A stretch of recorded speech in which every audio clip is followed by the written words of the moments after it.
Hello friend, welcome to my রাখি simple life channel. সকলকে জানাই গুড ইভিনিং।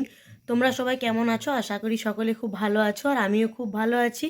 তো আজকে সন্ধ্যাবেলা একটা ব্লগ স্টার্ট করলাম, কারণ বাবা এইমাত্র ছাগলের ভুঁড়ি নিয়ে এলো। ঠিক আছে, প্রায় 1.5 কিলো আছে বাবা বলল। তো সকাল থেকে আমরা জানতাম না, তাহলে সকাল দিকেই করতাম, কিন্তু আজকে বিকেলে ছাগল কাটা হয়েছিল গ্রামে, তো সেখান থেকে ছাগলের ভুঁড়ি নিয়ে এলো। কারণ মাংস এই কিছুদিন অনেকবার খেয়েছি, ভুঁড়িটা নিয়েছে, কারণ ছাগলের ভুঁড়িটা খেতে খুব ভালো লাগে। তো সে কারণে বাবা নিয়ে এসছে। তো এরপর আমি সেটা বানাবো, তো কিভাবে বানাবো সেটা তোমাদের সাথে শেয়ার করব। ঠিক আছে, তো তার জন্যই ব্লগটা স্টার্ট করলাম। আর 1.5 কিলো আছে, আমি বানাতে যাচ্ছি। তো দেখো আমি কিভাবে বানাচ্ছি। তোমাদের ভালো লাগলে অবশ্যই লাইক করবে, কমেন্ট করবে, শেয়ার করবে, আর পুরো ভিডিওটা অবশ্যই দেখবে। তো বন্ধুরা দেখো, মা এখানে ভুঁড়িটা পরিষ্কার করে দিল। ছাগলের ভুঁড়ি পরিষ্কার করতে অনেকটা টাইম লাগে, গরম জল দিয়ে পরিষ্কার করতে হলো। তো এরপর প্রেশার কুকারে নুন আর হলুদ দিয়ে সামান্য জল দিয়ে সেদ্ধ করে নেব।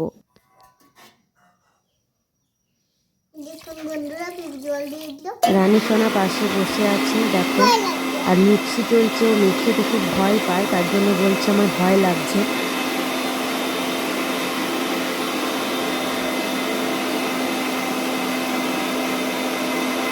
সব উপকরণ দেওয়া কমপ্লিট, এরপর চলো এটা সেদ্ধ করে নিই।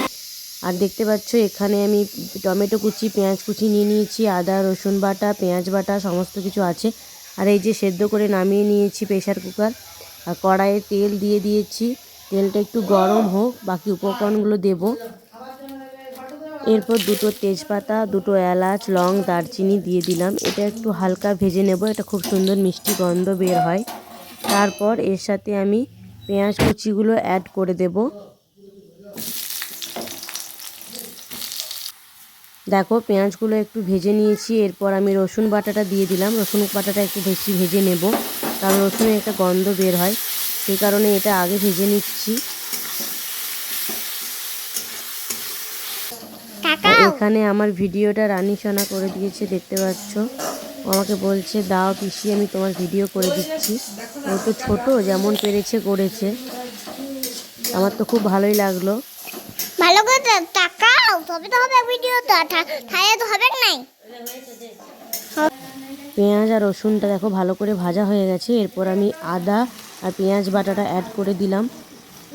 এটাও একটু টাইম ধরে কষিয়ে নেব, তারপর গুঁড়ো মশলা অ্যাড করব। তো দেখো আমি হলুদ গুঁড়ো অ্যাড করে দিলাম, জিরে গুঁড়ো অ্যাড করে দিচ্ছি,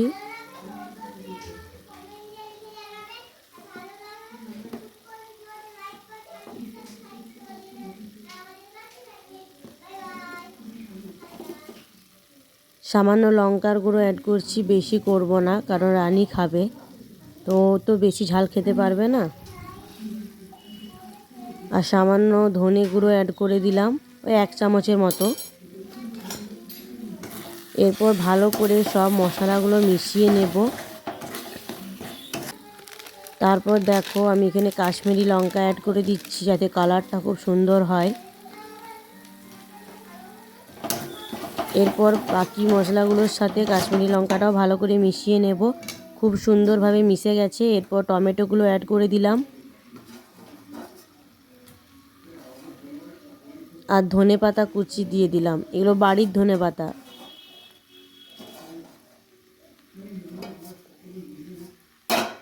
এরপর ধনে পাতা টমেটোটা মশলার সাথে ভালো করে মিশিয়ে কিছুক্ষণ কষিয়ে নেব। তারপর আগে থেকে সেদ্ধ করে রাখা ভুঁড়িটা দিয়ে দেব। তো দেখো ভালো করে কষানো হয়ে গেছে, আমি জল সমেত ভুঁড়িটা মশলার সাথে ঢেলে দেব।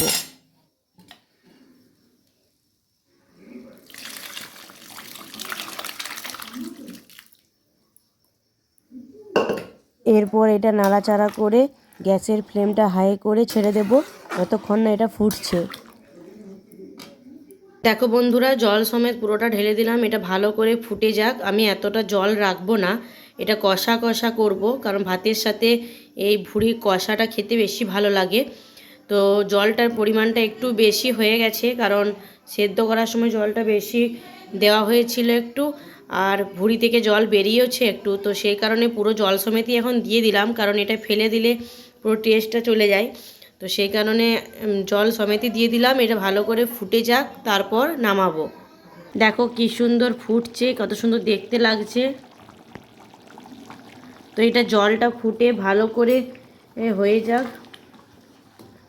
দেখো বন্ধুরা কি সুন্দর কালার এসছে, দেখতে পাচ্ছ অনেকটা কষানো হয়ে গেছে। এরপর আমরা এখন কিছুটা খেয়ে নেব সবাই মিলে। ভাতের সাথে এতটা খাওয়া যাবে না, একসাথে ভালোও লাগবে না, কারণ 1.5 কিলো আছে। তো সেই কারণে এখন কিছুটা গরম গরম খেয়ে নেব, আর বাকিটা রাত্রে ভাতের সাথে খাওয়া হবে। তোমাদের কেমন লাগলো তোমরা অবশ্যই কমেন্টে জানাবে, আর এইভাবে বানিয়ে দেখবে, খেতে খুব সুন্দর লাগে।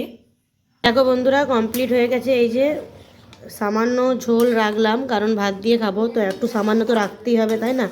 তো দেখো এই যে অনেকটা খাওয়া হয়ে গেল, বাবা দাদা পুচকি ওরা অনেকটা খেলো। তো এই যে বাকি এতটা রইলো, এটা আমরা ভাতের সাথে খাবো।